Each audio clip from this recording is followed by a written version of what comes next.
أشرقت نفسي بنور من فؤادي حين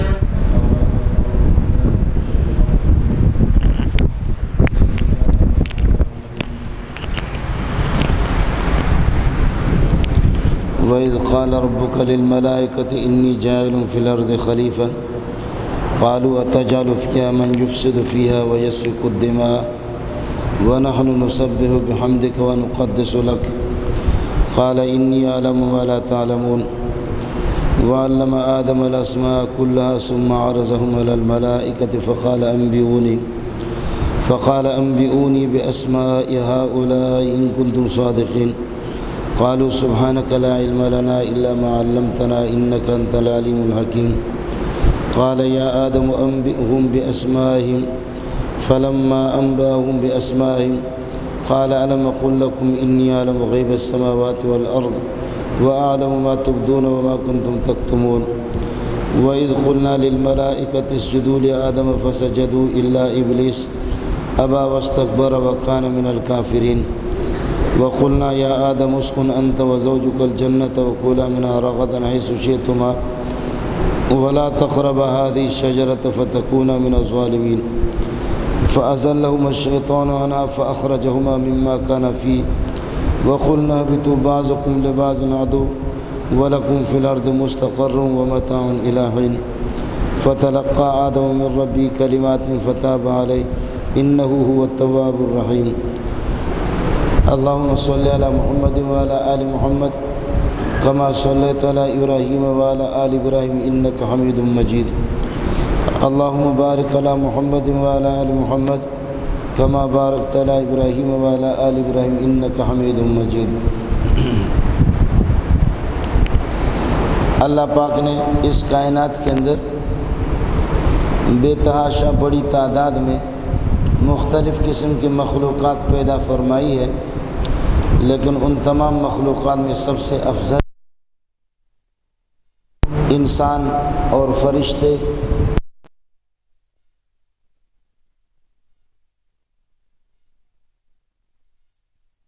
اللہ پاک نے اندر اپنا خلیفہ بنایا ہے۔ اب ظاہر ہے کہ اللہ کی یہ خلیفہ ہے، تو خلیفہ ہونے کا مطلب یہ ہے کہ حکم اللہ کا ہوگا، اور اللہ کا براہ راست جو خلیفہ ہوگا اللہ کا تعلق اسی سے ہوگا، رابطہ ہوگا، آرڈر اور حکم اللہ کی طرف سے ہوگا اس خلیفہ کو، اور وہ خلیفہ پھر یہ ہے کہ اس کے پاس قوت حاکمہ ہوگی، قوت نافذہ ہوگی، اور اللہ کے ان احکام کو اور اللہ کے فرامین کو، ارشادات کو وہ اللہ کی مرضی کے مطابق خلق خدا پر نافذ کریں گے۔ انسان کے لیے اس سے بڑھ کر کے کوئی اور بڑی نعمت ہے ہی نہیں، اللہ نے اس کو اپنا خلیفہ بنایا ہے۔ اذ قال ربک للملائکۃ انی جاعل فی الارض خلیفہ، خلیفہ یخلف اللہ فی الارض فی تنفیذ الاحکام الشرعیۃ، انسان اللہ کا خلیفہ ہے احکام شرعیہ کے نافذ کرنے کے اندر۔ ظاہر ہے کہ اللہ پاک براہ راست وہ انسانوں کے سامنے آ جائے اور انسان کو یہ آرڈر دے دے، یہ دنیا کی آنکھوں کے اندر نہ اس کی طاقت ہے، نہ انسان اللہ کو اس دنیا میں دیکھ سکتا ہے۔ آپ سورج کو بھی نہیں دیکھ سکتے، سورج کی جب شدید گرمی ہوتی ہے آپ اپنی نگاہیں اٹھائیں تو آپ کا عقل بھی کام چھوڑ دیتی ہے اور نگاہ اور آنکھیں بھی کام چھوڑ دیتی ہے۔ سورج کو نصف النہار میں اس ٹائم پہ اب جب کہ 1 بج رہا ہے، آپ جب سخت قسم کی گرمی ہو، سورج کی روشنی ہو، اس روشنی کو آپ دیکھ نہیں سکتے ہیں۔ انسان کی آنکھوں میں اللہ کی جو ایک مخلوق ہے سورج ہے، اس کو دیکھنے کی طاقت بھی نہیں ہے۔ انسان اللہ کو وہ براہ راست دنیا کی ان آنکھوں میں نہیں دیکھ سکتا۔ دنیا کی ہر چیز کمزور ہے، انسان خود کمزور ہے، اور انسان کی جو غذائیں ہیں اور انسان کی جو عمر ہے، انسان کا جثہ ہے، انسان کا بدن ہے، اور انسان کی جو طاقتیں وہ محدود ہیں۔ نبی بھی اللہ کو دیکھ لیتا ہے، وہ اس دنیا میں نہیں دیکھتا۔ آپ نے بھی اگر دیکھا ہے جمہور کے مذہب کے مطابق وہ دوسری دنیا ہے، وہ دوسری دنیا ہے۔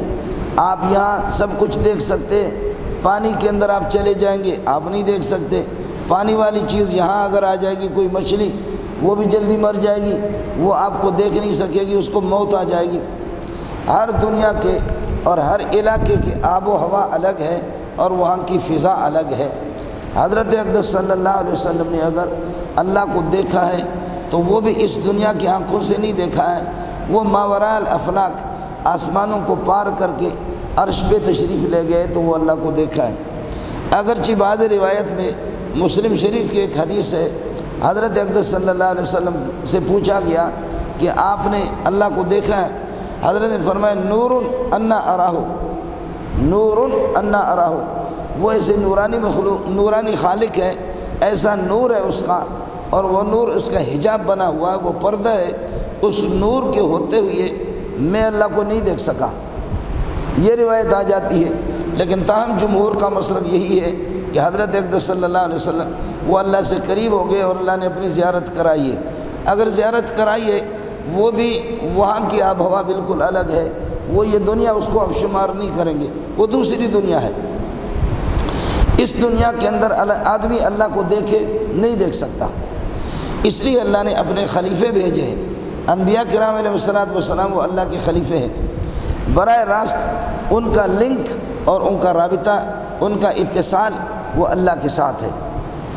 اللہ کی مرضی کو وہ سمجھتے ہیں، اللہ کی ناراضگی کو انبیاء ہی سمجھتے ہیں۔ انبیاء کو بتایا جاتا ہے کہ یہ کام کرنے کی ہے، یہ نہ کرنے کی ہے، یہ فرض ہے، یہ واجب ہے، یہ مکروہ ہے، یہ حرام ہے، یہ سب کچھ اللہ پاک نبی کو بتاتا ہے، اور پھر نبی اللہ کے ان احکام کو یہ ہے کہ نافذ کرتا ہے۔ انبیاء کو جن کو اللہ نے خلافت دی ہے، رسول پاک صلی اللہ علیہ وسلم کو آخر میں مکمل خلافت مل گئی۔ ظاہر ہے کہ جب اسلام جن دنوں میں مسلمان کمزور تھے مکے میں، تو مسجد میں نماز پڑھنے کی بھی ہمت نہیں ہوتی تھی، وہ ماحول اس قسم کا تھا، لیکن آپ کی محنتوں سے اور اللہ پاک کے جیسے وعدے تھے، اللہ نے جب غلبہ آپ کو عطا فرما دیا تو پھر آپ نے احکام کو نافذ کر کے رکھا۔ انسان اللہ کا خلیفہ ہے، براہ راست اللہ کا خلیفہ نبی ہوگا، اور پھر پبلک اور رعیت وہ نبی کے مزاج کے مطابق چلیں گے۔ نبی ان کو بتائے گا کہ اللہ تعالیٰ اس کام کو پسند کرتے اور اس کو پسند نہیں کرتے۔ نبی تو براہ راست اللہ کا خلیفہ ہے۔ اس لیے آدم علیہ السلام کے بارے میں فرشتوں سے اللہ پاک نے استفسار فرمایا اور فرشتوں کو بتایا کہ میں خلیفہ پیدا کر رہا ہوں۔ اب ظاہر ہے کہ انسان سے پہلے جنات اس دنیا کے اندر آباد تھے، اور جنات کے اندر شرارت، انسان سے پہلے جنات مار دھاڑ، قتل، بدماشی، چوری، ڈکیتی، اور ظاہر ہے کہ شیطان تو جن ہے، کان من الجن ففسق عن امر ربی، جنات کو دیکھ چکے تھے۔ جنات آگ سے پیدا ہے اور آگ کی بدماشی آپ نے دیکھی ہے۔ انسان کے اندر صرف آگ نہیں ہے، انسان کے اندر آگ بھی ہے، پانی بھی ہے، مٹی بھی ہے، ہوا بھی ہے۔ فٹ بال کے اندر ہوا بھر دو، تھوڑا سا آپ اس کو شاٹ مار دو، یہ چھت سے اوپر جائے گا۔ اس کی ہوا اگر آپ نکالیں گے پھر شاٹ مارو تو انشاءاللہ یہ چھت تک بھی نہیں پہنچ سکے گا۔ یہ آپ کی شاٹ کا کمال نہیں ہے، یہ اس ہوا کا جو اس کے اندر بھری ہوئی ہے۔ اب اس انسان کے اندر ہوا ہے تو آپ دیکھتے نا، اس کی طبیعت کے اندر ہوا بھی ہے، تو آپ یہ دیکھیں نا کبھی کبھی گرم چیزیں کھاتے ہیں ہم لوگ نا، تو اس میں نہ خدا میں نظر آتا ہے، نہ رسول نظر آتا ہے، نہ دین نظر آتا ہے، نہ کوئی اللہ والے لوگ نظر آتے ہیں۔ پھر آدمی وہ اس ہوا کے پیش نظر وہ باتیں کرتا ہے کہ اللہ کی پناہ۔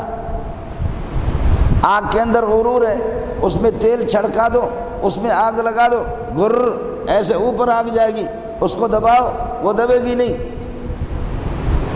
ہمارے پٹھان اور بلوچ وہ آگ کا مظاہرہ خوب کرتے ہیں،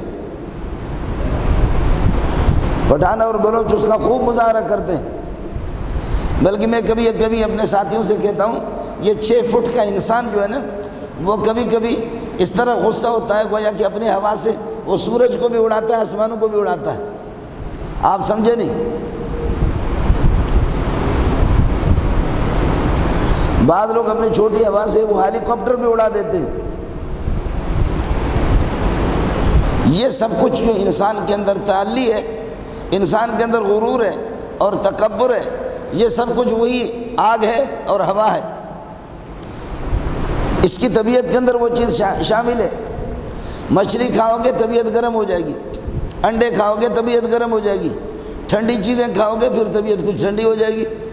جب آپ کے مزاج کے اندر آگ بھی ہے اور آپ کے مزاج کے اندر پانی بھی ہے، ہوا بھی ہے، تو ظاہر ہے کہ اس میں، اور پانی میں آپ نے دیکھا پانی جب سیلاب آ جاتا ہے او سارا بہا کر کے لے جاتا ہے۔ سیلاب میں اتنا ہرس ہوتا ہے نا، پانی میں ہرس ہوتا ہے، ہرس ہے، جتنا بھی آ جائے، سیلاب آ گیا، چاہے بھینسیں ہوں انسان ہو، جتنے بھی چیزیں ندی کے اندر وہ بہا کر کے لے جائے گا۔ اور آپ بھی یہ دیکھیں اللہ پاک ہمیں ایسے حکمران کبھی عطا فرما دیتے ہیں جو پورے ملک کو ہڑپ کرتے ہیں، یہ وہ ہرس ہے۔ اب ہڈیاں ہیں، کوئی کہاں پڑا ہوا کوئی کہاں پڑا ہوا ہے، کسی کو ایڈز کی بیماری لگی ہے، کسی کو کیا بیماری لگی ہے، یہ ایک الگ مسئلہ ہے، لیکن ہرس اتنا ہے، یہ پاکستان جیسا ملک کائنات کے اندر کہیں بھی نہیں ہے، اتنا زرخیز۔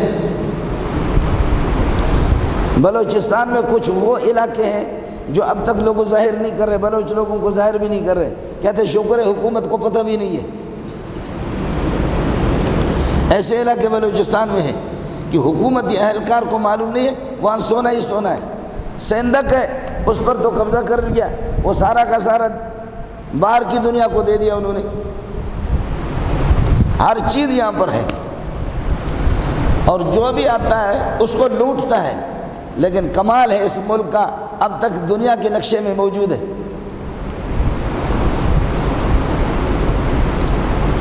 جاپان کے وزیر اعظم نے کہا اگر یہ بلوچستان مجھے دے دو جس میں سونا بھی ہے، چاندی بھی ہے، گیس بھی ہے، ذخائر کرومائٹ ہے، قسم قسم کے پتھر ہے، یہ بلوچستان اگر مجھے دے دو تو میں 5 سال کے اندر اس ملک کو ایسا آباد بنا کر کے آپ کو، ایسا چمن بنا کر کے آپ کو دکھا دوں، باغ و بہار کے آپ حیران ہو جائیں گے 5 سال میں۔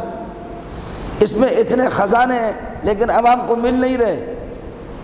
ہمارے بلوچستان کے ایک بڑے شخصیت نے، انہوں نے کہا تم اپنا جاپان مجھے دے دو، اگر میں نے 6 مہینے میں اس کو بلوچستان سے زیادہ ذلیل نہیں کیا تو بھی لعنت کر لینا۔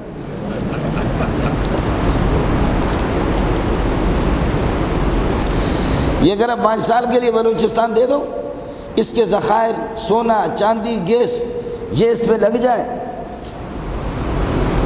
تو پھر دیکھو یہ باغ، یہ ملک کیسا باغ بنتا ہے، کیسے ترقی یافتہ ملک بنتا ہے۔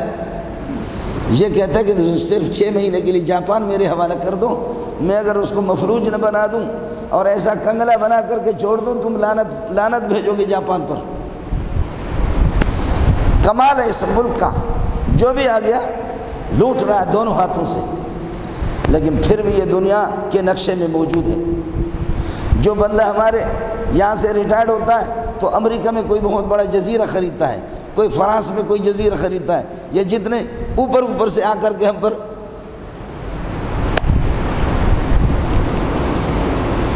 وزیر اعظم ہمارے یہاں سے نہیں بنتے، نبی بھی ہمارے یہاں سے نہیں بنتے، امریکہ سے نبی بن کر کے آتے ہیں۔ یہ کتے کے بچے، یہ نبی تو بنو وہی امریکہ کے لیے بنو، اور کوئی ایسا نبی بنے یہ دعویٰ کرے کہ موسیٰ علیہ السلام کی جگہ پر میں آیا ہوں، عیسیٰ علیہ السلام کی جگہ پر میں آیا ہوں۔ یہ ایک مظلوم محمد رسول اللہ ہے، اس کی جگہ پر خیر الو کا پٹا آتا ہے، وہاں سے پمپ لگا کر کے بھر دیتے اس کو، یہاں آ کر کے نبوت کا دعویٰ کرتا ہے۔ ایک نے کل نبوت کا دعویٰ کیا، وہ بھی مردار ہو گیا۔ ابھی 2 ہفتہ نہیں گزرے کہ طاہر احمد نسیم وہ جہنم میں پہنچ گیا، ایک نے کل دعویٰ کیا۔ تو نبوت، نبی اور وزیر اور رسول ہمارے امریکہ سے آتے ہیں، اس ملک کو تباہ کر دیا۔ یہ انسان اللہ کا خلیفہ ہے۔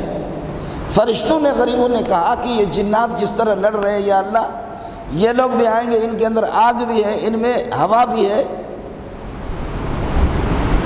یہ آ کر کے اس طریقہ پر یہ ہے کہ ان میں غرور ہوگا، تکبر ہوگا۔ قالوا اتجعل فیہا من یفسد فیہا ویسفک الدماء، آپ اس کائنات کے اندر ایک ایسے مخلوق پیدا کر رہے ہیں جو یہاں پر تقریب کاری کریں گے وہ یسفک الدماء، خون بہائیں گے. وَنَحْنُ نُسَبِّحُ بِحَمْدِكَ وَنُقَدِّسُ لَكَ، ہم آپ کی تسبیح کرتے ہیں اور آپ کی حمد اور ثنا ہم پڑھ لیتے ہیں. اس مخلوق کو پیدا کرنے کی ضرورت کیا ہے؟ لیکن قال انی اعلم ما لا تعلمون، مجھے معلوم ہے آپ کو معلوم بھی نہیں، اللہ نے فرمایا.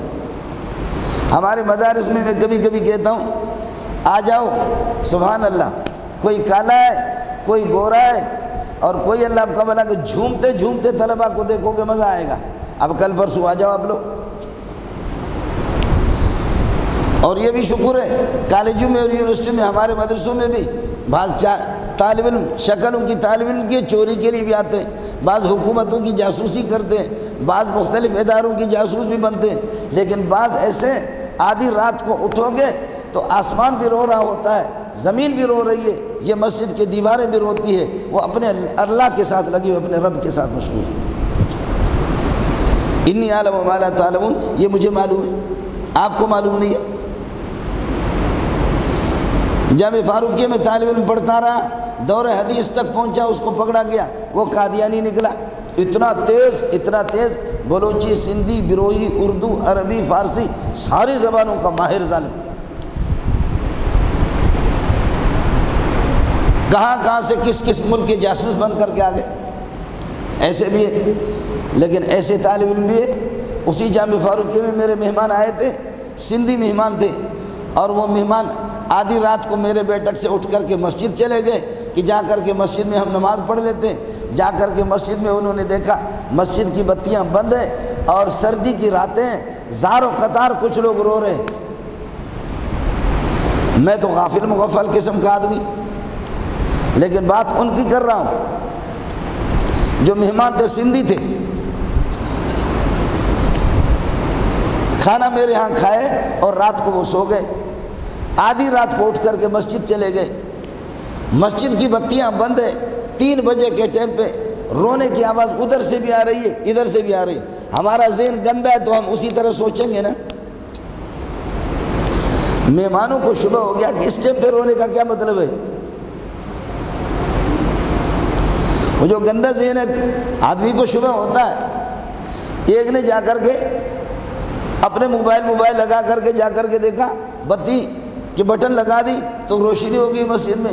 دیکھا کہ ادھر کھڑے ہو کر کے وہ بھی تہجد پڑھ کر کے رو رہا ہے اور ادھر کوئی کھڑا ہے وہ بھی تہجد پڑھ کر کے رو رہا ہے.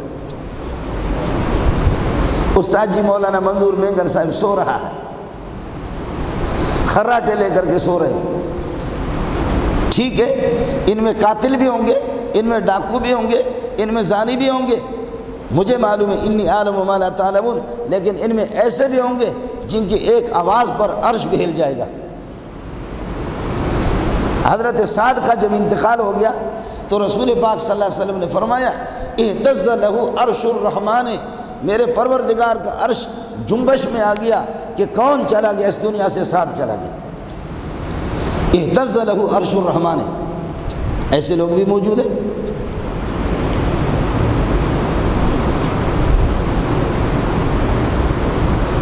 حضرت انس ہے یا نضر بن انس ہے صحابی، ان کی پھوپھی ذات خاتون نے کسی کے دانت توڑ دیے. رسول پاک صلی اللہ علیہ وسلم نے فرمایا جس کے دانت توڑے اس خاتون کو بھی معاف نہیں کیا جائے، اس کے دانت توڑ دو. اس نے کہا یا رسول اللہ معاف کر دو. انہوں نے کہا نہیں، اللہ کا حکم ہے، معاف نہیں کریں گے. اس کی قوم کو منت مانی کی کہ کسی طرح، لیکن یہ فقیر مسکین صحابی نے کہا کہ حضرت ہماری بدنامی ہے اس میں. کہا کہ نہیں، تیری پھوپھی کو معاف نہیں کریں گے. تو صحابی نے کہا اللہ کی قسم اس کی دانت کو توڑا نہیں جائے گا. اب ایک ملنگ آدمی، فقیر آدمی، اس نے قسم اٹھائی، ادھر سے قوم معاف نہیں کر رہی ہے. جس خاتون کے دانت ٹوٹے تھے ان کی قوم نے معاف نہیں کیا. لیکن جیسے اس صحابی نے قسم اٹھایا، پتہ نہیں کیسے جوش میں آ گیا، اللہ کی قسم اس طرح نہیں ہوگا. یہ کیا تھا؟ یہ کوئی دھمکی نہیں تھی، بس اتنے اس نے کہا کہ میری بات بھی تو میرا رب مانے گا نہیں مانے گا. رب نے سب کے دلوں کی کیفیت بدل دی، سب کے دل پلٹ گئے. اس خاتون کی قوم نے اور خاتون نے خود کہا کہ میں نے ان کی پھوپھی کو معاف کر دیا۔ سب نے کہا معاف کر دی۔ اور رسول پاک صلی اللہ علیہ وسلم مسکرا کر کے فرما رہے رب اشعث اغبر لو اقسم علی اللہ لابر۔ بہت سے پراگندہ حال ہوتے ہیں، وہ جو بھی کہتے ہیں اللہ اسی طرح کرتا ہے۔ دیکھو اس ملنگ نے، اس فقیر نے جیسے قسم اٹھائی اللہ نے اسی طرح کر دیا۔ لوگ اس کی منت مانی کر رہے ہیں، ان کی قوم کی اس خاتون کی منت مانی، لیکن جیسے اس نے قسم اٹھایا اس کو اپنے پروردگار پر ناز تھا، اسی طرح ہو گیا۔ جی اس قوم میں، ان انسانوں میں، مسلمانوں میں چور بھی ہے، ڈاکو بھی ہے، قاتل بھی ہے، شرابی بھی ان میں ہے، اور ان میں حرام خور بھی ہے، لیکن وہ حرام خور بھی سمجھتے ہیں کہ ہم اپنے کمال کی وجہ سے چل رہے ہیں۔ قاتل یہ سمجھ رہا ہے میں اپنی بہادری سے زندہ ہوں، لعنت ہو تیری سمجھ پہ۔ شراب پینے والا وہ اپنے آپ کو دانش مند سمجھتا ہے، یہ میرا کمال ہے، دنیا کو لوٹ رہا ہوں، بے حیائی کر رہا ہوں، شراب نوشی کر رہا ہوں۔ ارے اللہ کا عمومی عذاب نہیں آ رہا، اللہ نے آپ کو ڈھیل دیا ہے، اب تک آپ باقی ہے۔ یہاں کچھ راتوں کو رونے والے لوگ بھی موجود ہیں، یہاں کچھ راتوں کو رونے والے لوگ بھی موجود ہیں۔ اس لیے فرشتوں نے کہا کہ یا رب ایسی مخلوق آپ پیدا کر دیں گے تو پھر یہ ہے کہ یہ خون ریزی کریں گے؟ اللہ نے فرمایا کہ مجھے معلوم ہے خون ریز بھی ان میں ہوں گے، ہر قسم کے لوگ بھی ہوں گے، لیکن اس کے بعد پروردگار نے وَعَلَّمَ آدَمَ الْأَسْمَاءَ، ہمارے ابا آدم علیہ السلام کو تعلیم دی، کائنات کے اشیاء کے نام بتا دیے، دیگر تعلیم دی۔ وَعَلَّمَ آدَمَ الْأَسْمَاءَ، انسان کے لیے تعلیم کی بھی ضرورت ہے، لیکن تعلیم سے نبوت کی تعلیمات مراد ہے، تعلیم سے یہ نہیں ہے الف پتہ نہیں الف انار، بے بکری، پہ پنکھا، تے تختی، ٹے ٹوپی، سے سمر، جیم جوتا، ہا حلوہ، خا خرگوش، دال دلیا، زال ذلیل، یہ تعلیم ہے جی۔ یہ تعلیم صرف اس حد تک ہے، اس حد تک بس یہ تعلیم ہے۔ الف انار، اللہم آتنا بالالف الفتن وبالباء برکتن وبالتاء توبتن وبالساء ثوابا وبالجیم جمالا وبالحاء حکمتن وبالخاء خیرا وبالدال دلیلا وبالزال زکان وبالراء رحمتن وبالزاء زکاتن وبالسین سعادتن وبالشین شفان وبالصاد صدقا وبالصاد ضیاء۔ یہ انبیاء کی تعلیم ہے۔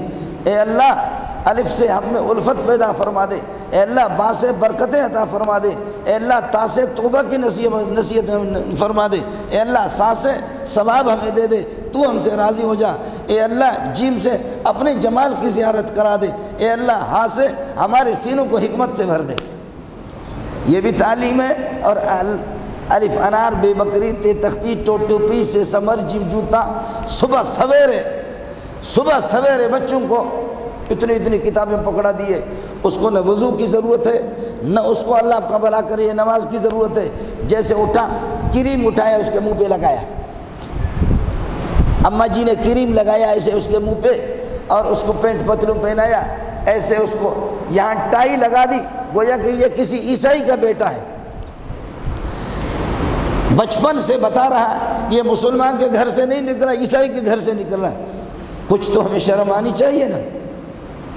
آپ علماء سے معلوم کریں کہ یہ ہے کیا۔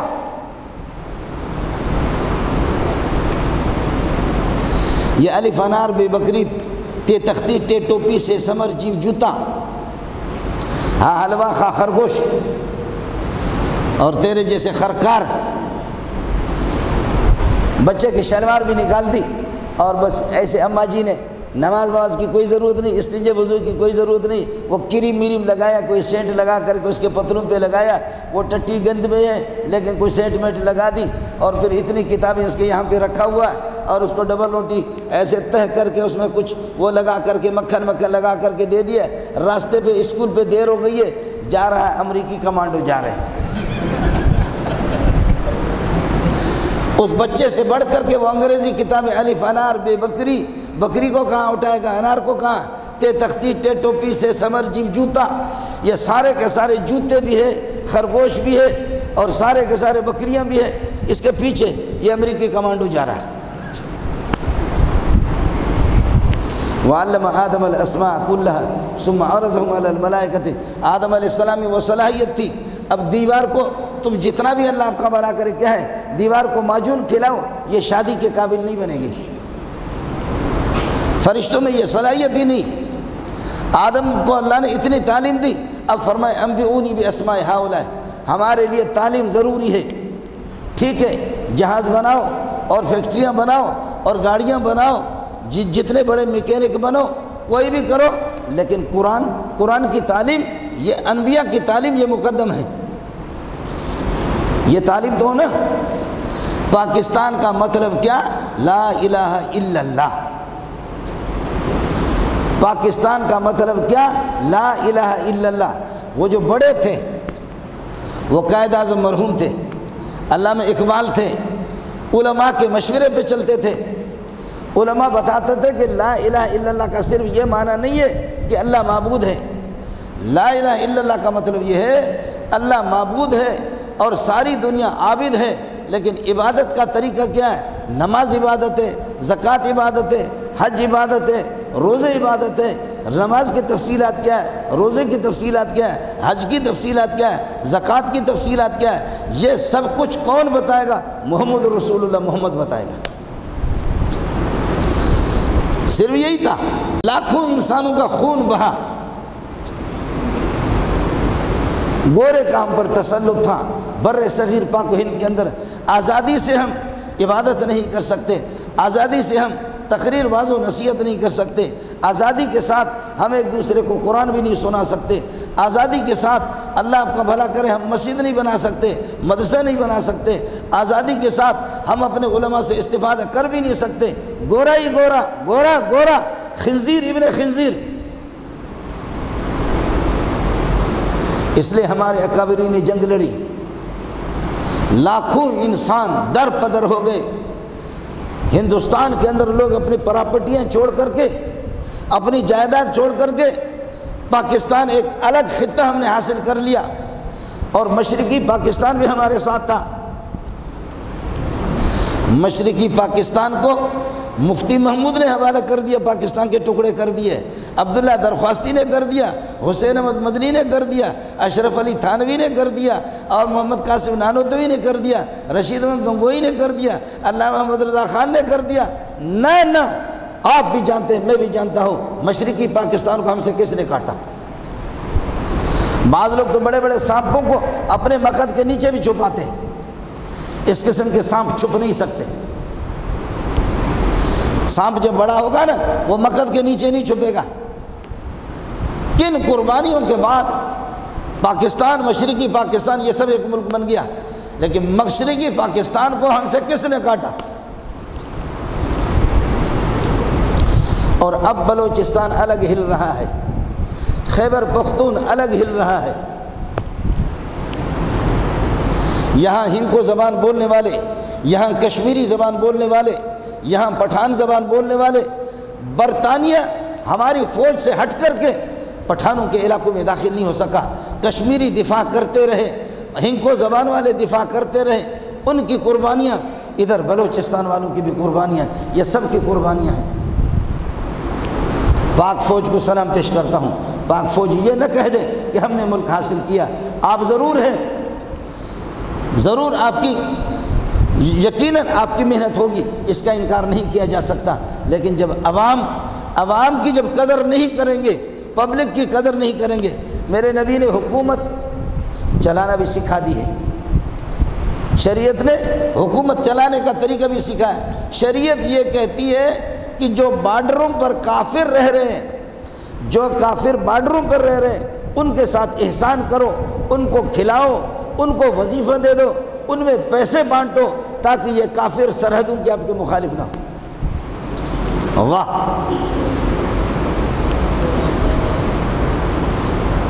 حکومت کا طریقہ آ کر کے سیکھو، یہاں سے سیکھ لو۔ یہ آپ کو کہاں سے ملے گا؟ اسلام جب مضبوط ہو گیا تو علماء نے یہ بھی تو کہہ دیا کہ اب کافروں کو کچھ نہیں دیں گے، لیکن نہیں، یہ شعبہ باقی ہے کہ جن بارڈری علاقوں میں کھوکھرا پار ہے، جہاں سندھی میری برادری رہ رہی ہے پیچھے اس کے ہندو بھی رہ رہے ہیں، بارڈر پر ہندو رہ رہے ہیں، خیبر پختون کے بہت سے بارڈروں پر، وہاں سیالکوٹ کے دیگر، تو کہا جو بارڈری علاقوں میں جو کافر ہیں ان کے ساتھ احسان کرو، خوش اخلاقی کے ساتھ پیش آ جاؤ، ان کو بانٹو۔ کتے کو تو ہڈی چاہیے نا، کتے کو تو گوشت والی ہڈی چاہیے، ان کو بانٹو تاکہ تمہارا ملک محفوظ رہے۔ ملک دو طریقے سے محفوظ ہوگا، ملک کے لیے دن کو تلوار بھی اٹھانا پڑے گا، بدر میں، احد میں اور طائف میں، اور اللہ آپ کا بھلا کرے حنین میں، تبوک میں تلوار بھی دن کو اٹھانا پڑے گا، اور ملک بچانے کے لیے رات کو ابو بکر، عمر، عثمان پیارے محمد کی طرح رونا بھی پڑے گا۔ ملک دونوں طریقوں سے چلتا ہے۔ ملک صرف G3 کی گولی سے اس کی حفاظت نہیں ہوگی۔ ہمارے ہاں ہر مسئلے کا حل G3 کی گولی یہاں سے ڈالو، 1.5 سیکنڈ میں نیچے سے نکل جائے گی، خود بخود اس بندے کا دماغ ٹھکانہ پہ آ جائے گا، یہ بندہ ٹھیک ہو جائے گا۔ یہ فلسفہ تم کو کس بغیرت نے پڑھایا ہے؟ G3 کی گولی یہاں سے ہم ڈالتے، دوسری طرف سے نکلتی ہے 1.5 سیکنڈ کے اندر۔ واہ قربان جاؤں واہ۔ G3 اور کلاشنکوف سے ملک چلے گا؟ نہیں۔ ملک میں پیار، ملک میں محبت، ملک میں شفقت، اور ملک میں رحم دلی، اور ملک میں ہر انسان کو پہچاننا۔ ملک کرنا تو سیکھ لو ان سے کہ ایک بوڑھا ہے مدینہ کے گلیوں میں، ایک بوڑھا بھیک مانگ رہا ہے، حضرت عمر کا گزر ہو گیا، دیکھا کہ ایک بھیکاری بھیک مانگ رہا ہے، فرمایا رکو، جا کر کے پتہ کرو یہ کون ہے۔ میری حکومت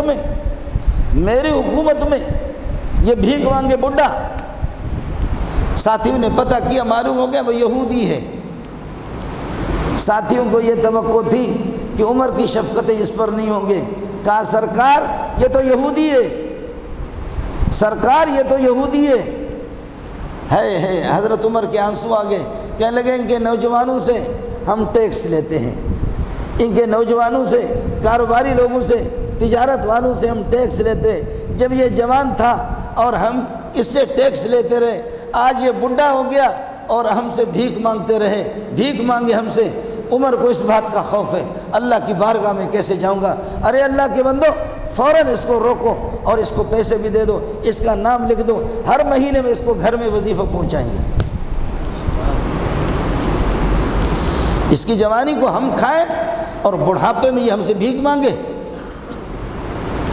عمر بن عبدالعزیز نے فرمایا کراچی والو خود کھاؤ، اپنے غریبوں کو کھلاؤ، ہمسایہ کو کھلاؤ، اور جو تمہاری گندم اگر بچ جائے تو قرب و جوار کے پہاڑوں پر یہ گندم ڈالو تاکہ تمہارے پرندے تمہارے پہاڑوں میں گندم کھائیں، کہیں ایسا نہ انڈیا نہ جائیں، انڈیا والے کہیں گے بے غیرت ہے کہ ان کے پرندے ہمارے پاس بھوک ہو کر کے آ رہے ہیں۔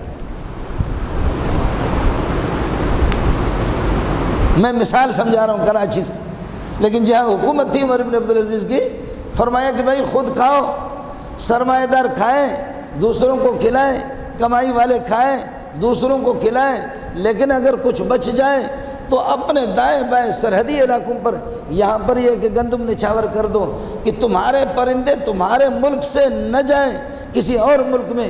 قرب و جوار والے یہ کہیں گے مسلمان اتنے بھوکے ہیں اور اتنے بخیل ہیں محمد کے ساتھی کہ ان کے پرندے ہمارے ملک میں آ رہے ہیں۔ یہ کیا سوچ ہے جی، یہ کیا سوچ ہے، کیا غیرت ہے، کیا ہمدردی ہے، اللہ کی قسم آدمی سوچ بھی نہیں سکتا۔ آج یہ ساری چیزیں سر ہمارا لگا ہوا مسلمان لا الہ الا اللہ محمد رسول اللہ نظام سارا کفری یہاں لا کر کے مسلط کر دیا، اور کافر کا نام کافر ہے، ہم کہتے ہیں لعنت اللہ علی الکافرین علی الکاذبین، لیکن یہ کہ انہوں نے ہمارے نظام کو اپنایا، ان کی اخلاقیات، ان کی ہمدردی، ہم مسلمان لیکن نظام ان کا ہمارے ساتھ کافر کفریہ نظام، اور وہ ہے کافر لیکن اخلاقیات انہوں نے ہماری اپنائی ہے، اخلاقیات انہوں نے ہماری اپنائی ہے۔ لوگ کہتے ہیں امریکہ میں ایسی ہمدردی ہے، فرانس میں ایسی ہمدردی ہے جی، آسٹریلیا میں ایسی ہمدردی ہے جی، ایسے ایسے ایسے۔ یہ کتے کے بچوں نے سیکھا یہ کہاں سے ہے؟ انہوں نے دیکھا کہ عمر، ابو بکر، عثمان، پیارے محمد جو پوری دنیا پہ چھا گئے، ان کے پاس کون سے گر ہے؟ وہ ہمارے گروں کو لے کر کے اگرچہ عقیدہ نظریہ عیسائیت کا، یہودیت کا، لیکن اخلاق انہوں نے ہمارے اپنے پبلک میں اور اپنے علاقوں کے اندر اخلاق ہمارے، انہوں نے اپنی ہمدردی، ہمارے مسلمانوں والی ہمدردی انہوں نے نافذ کر دی، اور ہم تو ایسے بد اخلاق بن گئے۔ اللہ کی پناہ، اللہ کی پناہ، اللہ کی پناہ۔ آج آپ کا ملک 14 اگست کو بنا ہے۔ پاکستان کا مطلب کیا؟ لا الہ الا اللہ، اللہ کے علاوہ کوئی بھی معبود نہیں ہے۔ سر اس کے سامنے جھکانا ہے۔ مال میں کماؤں گا، اس کا حکم ہوگا کہ 40واں حصہ دے دو۔ اللہ کے علاوہ کوئی معبود نہیں ہے، وہ معبود ہے، میں عابد ہوں۔ زکوٰۃ میری عبادت ہے، 40واں حصہ مجھے دینا پڑے گا۔ نماز عبادت ہے، اللہ کے حکم کے مطابق مجھے کرنا ہے نماز، روزے مجھے رکھنا ہے۔ یہ سب کچھ اللہ کا نظام یہاں پر چلے گا۔ اگر قرآن کسی کے سمجھ میں نہ آ جائے تو قائد اعظم کو تو سمجھ لو، مرحوم کو، علامہ اقبال کو تو سمجھ لو۔ وہ پتہ نہیں کیا ہے ہمارے یہاں، کوئی فٹ بال کی طرح ہے، کوئی اقبال فواد چودھری، فٹ بال چودھری، پتہ نہیں کیا ہے۔ وہ کہتے سارے ماڈرن ہوتے تھے، ماڈرن ہوتے تھے، ماڈرن۔ تو لا الہ الا اللہ محمد رسول اللہ، پاکستان کا مطلب کیا؟ لا الہ الا اللہ۔ اور یہاں شبیر احمد عثمانی رحمۃ اللہ علیہ کے ان کے مشوروں پر، ان کی ایک ایک اشارہ پر قائد اعظم اسی طریقے پر چلے مرحوم۔ اور ادھر مشرقی پاکستان کے اندر اسلامی جھنڈا لہرانے والا علامہ ظفر احمد عثمانی رحمۃ اللہ علیہ۔ یہ جیسے لوگ بھی تھے لیکن علماء کو سمجھتے تھے، یہ سمجھتے بھی تھے کہ علماء کو اعتماد میں لیے بغیر ملک حاصل نہیں ہو سکتا۔ ملک آ گیا، پاکستان کا مطلب کیا؟ لا الہ الا اللہ۔ لا الہ الا اللہ کو، لا الہ الا اللہ محمد رسول اللہ کو مولوی منظور نہیں جانتا۔ لا الہ الا اللہ محمد رسول اللہ کا ترجمہ تقی صاحب نہیں جانتا۔ لا الہ الا اللہ محمد رسول اللہ کا عبدالرزاق اسکندر ترجمہ اور تشریح نہیں جانتا۔ لا الہ الا اللہ کے نظام کو بھائی عبدالوہاب مرحوم نہیں سمجھتا۔ لا الہ کے نظام کو مولانا احسان نہیں سمجھتا۔ لا الہ الا کے نظام کو مولوی خورشید بھی نہیں سمجھتا۔ لا الہ الا کے نظام کو مولانا مغفور اللہ نہیں جانتا۔ لا الہ الا کا ترجمہ، اس کی تشریح اور تفصیلات فواد چودھری اور مولانا عمران خان جانتے۔ حاجی عمران خان صاحب، سمجھے؟ یہ لوگ لا الہ الا نہیں جانتے۔ میں کبھی آپ کے یہ وزارت تعلیم میں 2-3 سال سے جاتا ہوں تو یہ جو آپ کے اسکالر ہوتے ہیں نا، اسکالر، بڑے بڑے اسکالر اور ریسرچ کرنے والے، تحقیق کرنے والے، اللہ کی قسم کلمے کے کما حق و گرمی عربی گرامر کے لحاظ سے بڑے آپ کے لیکچرار کے اندر صلاحیت نہیں ہے کہ اس کا ترجمہ کرے۔ یہ تو میں عوامی ترجمہ آپ کو کر کے بتا رہا ہوں۔ آپ کے جو اسکالر جن کو آپ سمجھتے ہیں، ان کو تحقیقی سمجھتے ہیں، خواہ آپ لوگ چھیڑتے بھی ہمیں ہیں تو ہم بھی کہتے ہیں کہ پھر ہمارا چیلنج ہے۔ کبھی کوئی مجتہد وہ کہتے ہیں کہ سنی جو ہے ٹھیک نہیں ہے، تو ہم کہتے ہیں مجتہد صاحب قرآن کے 2 صفحہ میں سنا دو، یا یہ 600 صفحات ایک ہی مجلس میں مولوی منظور سے سنو۔ آپ بات سمجھ رہے؟ عربی گرامر کے لحاظ سے، عربی گرامر کے لحاظ سے آپ اس کا ترجمہ تو کر لو، یہ آپ سے ہو ہی نہیں سکے گا۔ اس لیے یہ ملک بنا، اللہ پاک نے یہ ملک جو ہمیں عطا فرمائی، اور اس ایک نظریے کے تحت یہ ملک بنا۔ آخر لاکھوں انسانوں نے جو قربانیاں دی، لاکھوں انسان در بدر ہو گئے، اپنے علاقوں، اپنی اولاد کو اللہ کی قسم ہندوستان میں لوگ چھوڑ کر کے یہاں آ گئے۔ یہ ایک اسلامی خطہ بن گیا جہاں اللہ کا قانون نافذ ہوگا، جہاں اسلامی سربراہ آ جائے گا۔ والسلطان المسلم ذل اللہ فی الارض، اسلامی بادشاہ، اسلامی حاکم ذل اللہ، اللہ کا سایہ ہوتا ہے۔ والسلطان المسلم ذل اللہ، کون سا خطیب جمعے کے دن جو یہ جملہ آپ کو نہ سنا ہے؟ السلطان المسلم ذل اللہ۔ اور ہمارا جب سے پاکستان بنا ہے، ذل اللہ تو ہم نے دیکھا نہیں ہے، عذاب اللہ دیکھتے رہے۔ جب سے پاکستان بنا ہے کوئی ذل اللہ دیکھا نہیں ہم نے۔ عذاب اللہ عذاب اللہ عذاب اللہ عذاب اللہ عذاب اللہ عذاب اللہ عذاب اللہ، سارے عذاب ہم پر مسلط ہیں۔ اب فرشتے بھی حیران ہیں کہ اس ملک کو غرق کر دیں یا اس ملک کو، اس میں لٹیرے اور اس ملک میں دین کے دشمن اور ان کی حکمرانی اور بالادستی سب کچھ ان کے باغ ڈور۔ فرشتے کہتے اس ملک کو تہو بالا کر دو، لیکن اس ملک کے اندر آپ دیکھیں گے کروڑوں کی تعداد میں معصوم بچے، لاکھوں کے تعداد میں معصوم بچے، اور یہ کہ اللہ کا امیر غریب تبلیغی غیر تبلیغی تہجد گزار اشراق اوابین کے پابند راتوں کو اٹھ کر کے تہجد پڑھنے والے بھی لوگ، اللہ فرماتے ہیں کہ ان کے لاج رکھتے ہوئے ان کو کچھ مہلت دے دو، ان کے لاج رکھتے ہوئے ان کو کچھ مہلت دے دو۔ یہ جو لٹیرے بچے ہوئے ملک تباہی سے، کہ اس ملک کو تہو بالا جو نہیں کیا جاتا ہے، اس میں بھی کچھ اللہ والے لوگ موجود ہیں، کچھ نہیں ہے، بہت بڑی تعداد ہے۔ میں نے آپ کو بتا دیا کہ ہمارے اس سال جن بچوں نے حفظ قرآن مکمل کر کے امتحان دیا ہے وہ 70,000 سے زائد ہے، سب کو سبحان اللہ۔ چونکہ وفاق المدارس ہمارا بورڈ ہے، اس میں 20,000 سے زائد مدارس ہیں، 20,000 سے زائد مدارس ہیں۔ ابھی لاک ڈاؤن، آپ کل آ جاؤ پرسوں آ جاؤ، یہ آپ کا غریب خانہ مدرسہ ہے، 6-7 سال سے یہ مدرسہ بنا ہے۔ اس دفعہ جو فارغ ہونے والے ہیں وہ 300-350 جو فارغ ہو جائیں گے۔ میں دارالعلوم کی بات نہیں کر رہا، میں بنوری ٹاؤن کی بات نہیں کر رہا، میں اکوڑا خٹک کی بات نہیں کرتا۔ جامع حقانیہ میں درس گیا، وہاں استادوں نے مجھے کہا درس دے دو طلبہ، 2,000 سے زائد 2,200-2,300 طلبہ کو دیکھ کر کے میں نالائق درس تو کیا دے دوں گا، میں بھی روتا رہا، طلبہ بھی روتے رہے۔ ان کی پگڑیاں، ان کے نورانی چہرے، ایک کلاس کے اندر فارغ ہونے والوں کی تعداد 14,000 تو صرف حفظ والے، اس کی شاخیں ملا کر کے 4,000 حفظ والے، اور 2,200-2,300 2,000 سے زائد علماء سال میں فارغ ہونے والے۔ ایک مولوی صاحب مجھے کسی نے کہا پشاور میں شیخ رحیم اللہ ہمارے ایک پیر صاحب ہیں، پیر فیروز شاہ دامت برکاتہ العالیہ، حضرت فرما رہے تھے کہ بھئی یہ ایک فقیر آدمی ہے، ان کے ہاں اس کا اصرار ہے آپ درس کے لیے آ جاؤ۔ میں گیا، سردی کے دنوں میں سر چھپانے کی جگہ بھی نہیں ہے، مسجد ہے، مسجد سے باہر صحن ہے، اور صحن بالکل آسمان، کوئی سر چھپانے کی جگہ بھی نہیں ہے، اس پہ کوئی چھت وغیرہ نہیں، اور کوئی شامیانہ کچھ بھی نہیں ہے، کسی قسم کے کوئی پردے جیسے کہ ہمارے لگے ہوئے نہیں۔ طلبہ کو دیکھا کتابیں لے کر کے بیٹھے ہوئے ہیں، 700-800 طلبہ ایک کتاب کے اندر، جو حدیث رسول کی کتاب ہے مشکات جس کو کہا جاتا، 700-800 طلبہ کو دیکھ کر کے میرے پاس کچھ بھی نہیں رہا، سوائے رونے کے کچھ بھی نہیں رہا میرے پاس۔ اس لیے یہ ملک اللہ کی طرف سے ایک عظیم نعمت ہے، ہمیں مل گیا، ہمیں اس ملک کی قدر بھی کرنی چاہیے، لیکن ساتھ ساتھ یہ دعا بھی کرنی چاہیے پروردگار ہمیں وہ دن دکھا دے کہ جس مقصد کے لیے اس ملک کو بڑوں نے حاصل کیا تھا، لا الہ الا اللہ۔ پاکستان کا مطلب کیا؟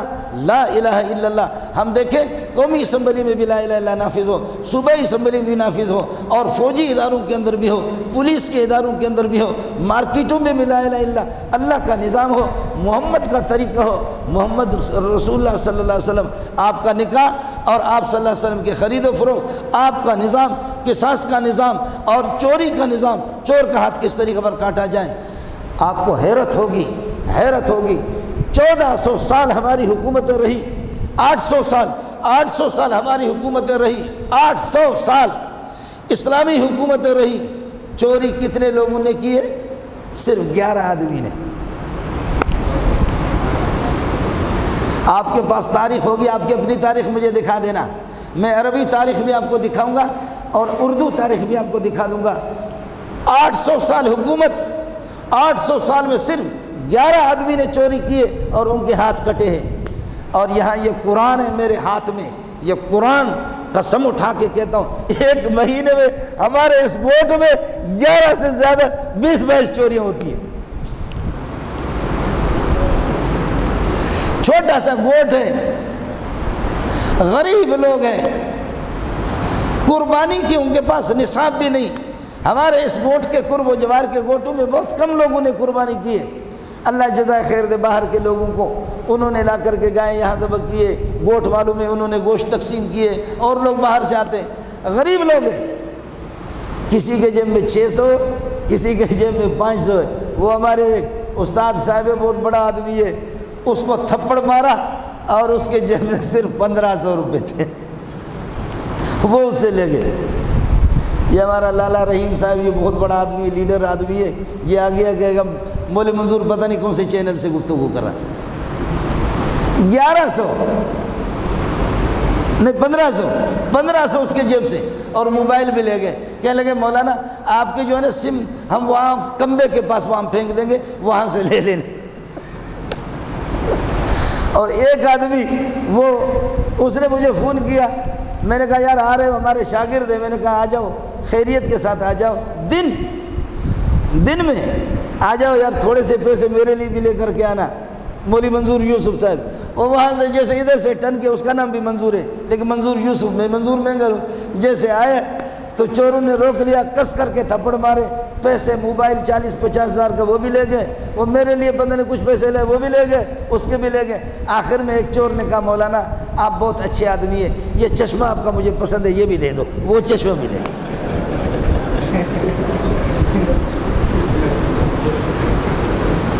فَلْيَعْبُدُوا رَبَّ هَذَا الْبَيْتِ، سارے اللہ کی طرف متوجہ ہو جاؤ، اور اس بیت اللہ کا جو رب ہے اللہ ہے، سب اس کی عبادت کر لو۔ الذی اطعمہم من جوع، جنہوں نے بھوک کے بعد تمہیں خوب کھلایا، مالا مال کر دیا، فروٹ سے، ہر چیز سے، میوجات سے، اور تمہیں اللہ نے مالا مال کر دیا۔ وآمنہم من خوف، تمہیں خوف کے بعد اللہ نے امن دے دیا۔ امن جیسی نعمت کوئی بھی نہیں ہے۔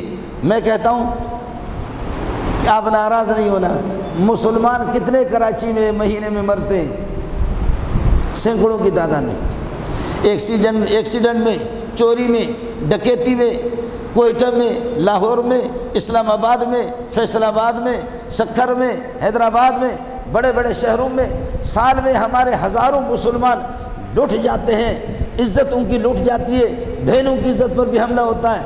لیکن اللہ کے لیے اس مسجد میں اٹھو، صدر میں کتنے یہودی رہ رہے، عیسائی کتنے رہ رہے، امریکی کتنے رہ رہے، ایک آدمی اٹھے یہ بتائے کہ مہینے میں 4 امریکی مارے جاتے ہیں یا 5 مارے جاتے ہیں، یا سال میں سنڈے امریکی اور یہودی وہ کتنے مارے جاتے ہیں آپ کے اس ملک میں۔ ہمت ہے تو ہمت کر لو، لیکن آپ کہیں گے نہیں امریکی یہاں محفوظ ہے، یہودی یہاں پر محفوظ ہے، نصارہ یہاں پر محفوظ ہے۔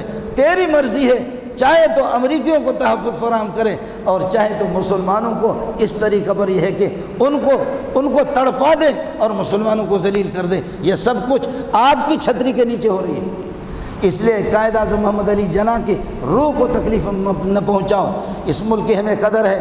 میں خود پاکستان گیا گزرا ہے، لیکن اس کے باوجود دبئی میں جاتا ہوں، قطر میں جاتا ہوں، سعودیہ میں جاتا ہوں، پھر بھی کہتا ہوں اللہ تیرا شکر ہے۔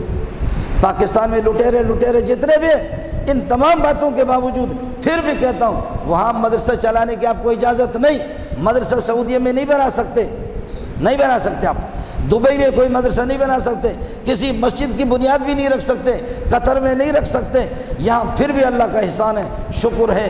اللہ کی طرف ہم متوجہ ہو جائیں۔ اب پتہ نہیں یہ آیا لیڈر آیا ہوا ہے، یہ بتا دیں گے انشاءاللہ چند دنوں کے بعد انتخابات ہوں گے۔ آپ حضرات یہ کر دو، کسی انسانوں کا انتخاب کر دو کہ جو کم از کم جو ہماری مائیں اور بہنیں اور بیٹیاں، ہماری جان اور ہمارا مال اور ہماری عزت کا تحفظ کم سے کم کر سکے۔ ملک کے خیر خواہوں، دین کے ہمدردوں، اللہ کے دین کے ہمدردوں، ہمارے ہمدردوں، مسلمانوں کی جان کی قیمت بھی سمجھ رہے ہوں، اللہ آپ کا حامی ہو، اللہ آپ کا ناصر ہو۔ آج اس تاریخ پہ مشرقی پاکستان میں بھی آپ کے یہ ہے کہ جھنڈے لہرا گئے علماء نے، ظفر احمد عثمانی نے، اور ادھر علامہ شبیر احمد عثمانی رحمۃ اللہ علیہ قائد اعظم مرحوم کا جب انتقال ہو گیا، انتقال سے پہلے کہنے لگے علماء کی خدمات بہت ہے اس ملک میں، اس لیے میری نماز جنازہ علامہ شبیر احمد عثمانی پڑھائیں گے۔ آپ سے کہیں گے شبیر احمد عثمانی کو اگر آپ مانیں، اور ظفر عثمانی کو مانیں، اشرف علی تھانوی کی اگر آپ یہ ہے کہ ان کی خدمات کو مان لیں، لاکھوں علماء کی قربانیوں کو مانیں، تو تب بھی اس ملک پر رحم کرو۔ اور اگر مولوی پہ آپ کو ترس نہ آ جائے، قائد اعظم کو مرحوم کو آپ سمجھتے ہو، علامہ اقبال کو تو سمجھتے ہو، تو قائد اعظم کی روح بھی تڑپ رہی ہے کہ میں ہر جلسے میں لوگوں سے کہا کرتا تھا پاکستان کا مطلب کیا، لا الہ الا اللہ۔ میرے پیچھے آنے والی جو مسلم لیگی ہے وہ کیا لا الہ الا اللہ کو تم نے کہاں تک نافذ کیا؟ اللہ ہمارے اس ملک کی حفاظت فرمائے، اس ملک کی باشندگان کی حفاظت فرما دے، اور اللہ تعالیٰ یہ ہے کہ اس ملک کو جس مقصد کے لیے حاصل کیا گیا تھا، اللہ تعالیٰ یہ ہے کہ اس مقصد میں ہمیں کامیابی عطا فرمائے، اور ہم وہ دن بھی دیکھ لیں، اور ہمارے ملک کو جو ادارے چلا رہے ہیں اللہ تعالیٰ ان اداروں کے جو ادارے خیر خواہ ہوں، جو واقعتاً ملک میں مفاد میں جو ادارے کام کر رہے ہیں، اللہ ان کی بھی دستگیری فرمائے، ان کی حفاظت فرمائے، اندرونی بیرونی ہر قسم کے شرور اور آفات سے اس ملک کی حفاظت فرمائے۔ وآخر دعوانا الحمدللہ رب العالمین۔